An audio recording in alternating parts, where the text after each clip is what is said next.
Ya, shalom anak-anak. Bertemu lagi di dalam pelajaran yang baru. Kali ini pelajaran 3. Aku menghormati orang yang lebih tua. Dan dasar firman Tuhan yang akan kita pelajari dari 1 Samuel 24 ayat 1 sampai 20. Harapannya setelah anak-anak kelas 2 belajar tentang pelajaran 3, kita dapat memahami arti dari orang yang lebih tua. Dan memahami mengapa sih kok kita harus menghormati orang yang lebih tua. Setelah itu diharapkan anak-anak juga dapat mengambil pesan yang baik dari apa yang telah dilakukan Daud terhadap Saul. Ya, baik anak-anak, siapakah orang yang lebih tua itu? Orang yang lebih tua adalah orang yang usianya lebih banyak dari kita. Kalau kamu sekarang usianya 7 atau 8 tahun, mereka yang usianya 9 sampai seterusnya adalah termasuk orang yang lebih tua dari kita.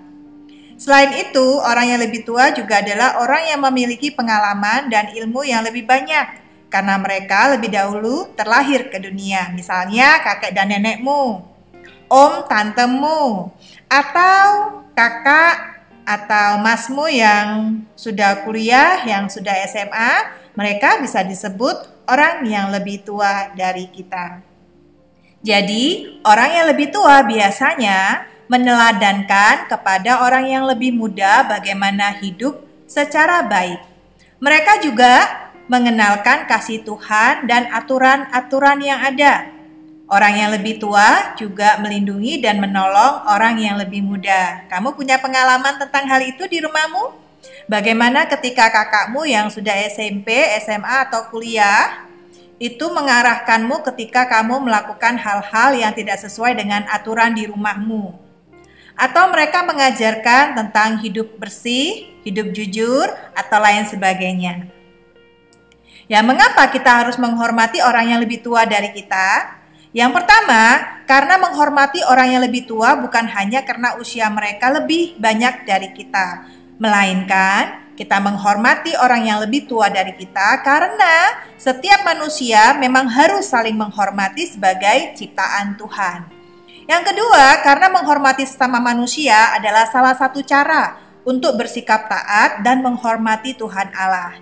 Jadi kalau kita menghormati orang yang lebih tua dari kita, sesungguhnya kita sedang menghormati Tuhan. Lalu bagaimana Bu Devi jika ada orang-orang yang lebih tua dari usia kita tetapi sikapnya buruk, sikapnya tidak sesuai dengan firman Allah?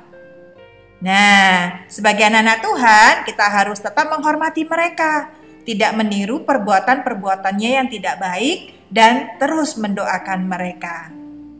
Kali ini yuk kita belajar dari kisah Daud dan Saul. David, Saul's coming up the mountain. Please go. David, this is the day of which the Lord said to you, "Behold, I will deliver your enemy into your hand, to do with as you wish." Yes, as I wish. Take the men further into the caves, as deep as you can go. No matter what happens, do not come out until I call for you.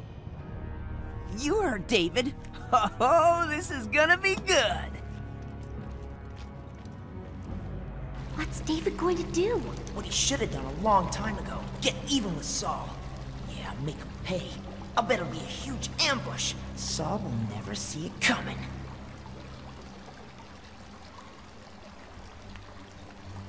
Is anyone in here?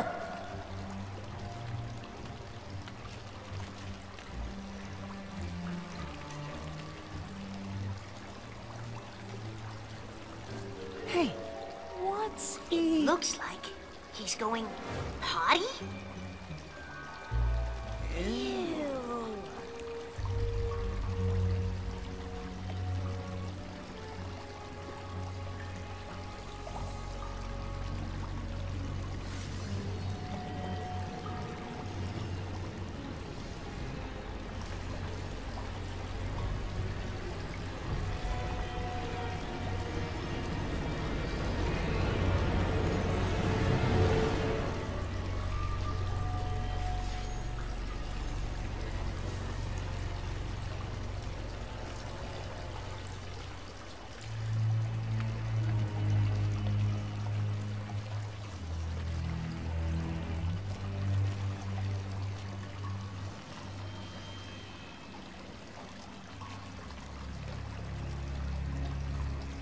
He cut off a corner of Saul's robe.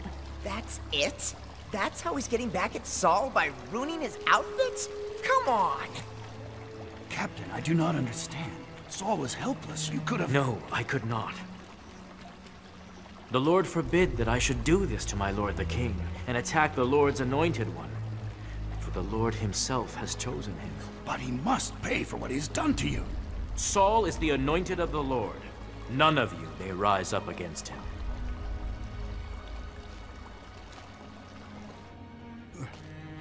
My lord the king!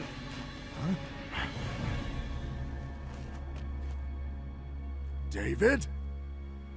Why do you listen to the people who say I am trying to harm you? This very day you can see with your own eyes it isn't true. For the Lord placed you at my mercy back there in the cave. Some of my men told me to kill you, but I spared you. For I said, I will never harm the king. He is the Lord's anointed one. Look at what I have in my hand. It is a piece of the hem of your robe. I cut it off, but I didn't kill you. This proves that I am not trying to harm you, and that I have not sinned against you, even though you have been trying to kill me. May the Lord judge between us. Perhaps the Lord will punish you for what you are trying to do to me, but I will never harm you.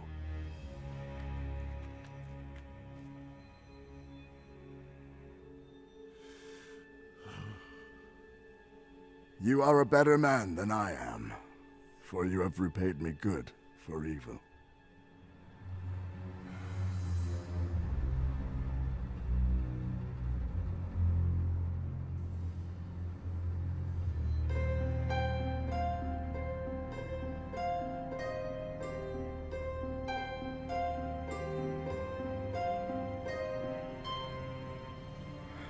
Yes.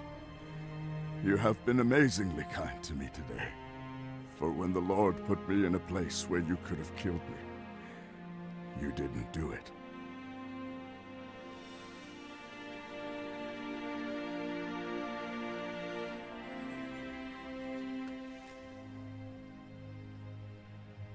And now I know indeed that you shall surely be king, and that the kingdom of Israel shall be established in your hand.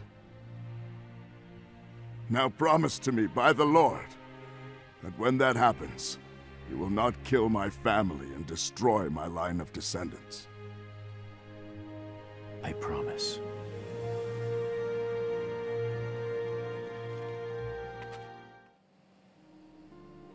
Ya anak-anak, dari kisah Daud dan Saul tadi kita mengetahui kisahnya bahwa di sebuah gua itu Daud memiliki kesempatan untuk mencelakai Saul sebenarnya ya. Ketika Raja Saul sedang berada dalam gua, Daud juga berada di dalam gua yang sama. Tetapi Daud itu hanya pelan-pelan mendekati Saul dan memotong ujung jubahnya Saul tanpa diketahui oleh Saul. Mengetahui hal itu, kemudian Saul menangis karena ia pernah ingin mencelakai Daud. Ya anak-anak, meskipun demikian kita tahu ya dari kisah ini bahwa Daud tidak membalas kejahatan Saul. Daud malah berjanji akan melindungi keturunan Saul. Walaupun Saul ingin mencelakai Daud, gak sekali dua kali, tapi sering sekali Saul ingin mencelakai Daud. Meskipun begitu, Daud tetap setia, tetap menghormati Saul sebagai raja yang dipilih oleh Tuhan. Ini adalah contoh konkret bagaimana Daud dapat menghormati orang yang lebih tua daripada dirinya. Sekalipun orang yang lebih tua dari dirinya itu melakukan hal-hal yang tidak sesuai dengan firman Tuhan.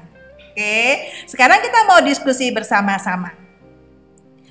Bu Devi berharap 2 pertanyaan ini dapat kamu tulis jawabannya di buku latihan agama dan kita akan bahas dalam pertemuan kita. Pertanyaan yang pertama adalah bagaimanakah sikap Daud kepada Saul, orang yang lebih tua darinya? Yang kedua, mengapa Daud tidak membalas kejahatan Saul kepada dirinya padahal ia mempunyai kesempatan? Kamu boleh mendiskusikan 2 pertanyaan ini kepada papa mama atau orang yang lebih tua dari dirimu. Oke, selamat mengerjakan anak-anak dan jangan lupa satu ayat hafalan buat kita dalam pelajaran 3 ini adalah Roma 12 ayat 10. Hendaklah kamu saling mengasihi sebagai saudara dan saling mendahului dalam memberi hormat. Baik anak-anak, demikian perjumpaan kita hari ini. Sampai bertemu dalam pertemuan kedua di pelajaran 3. Bye-bye, Tuhan Yesus memberkati.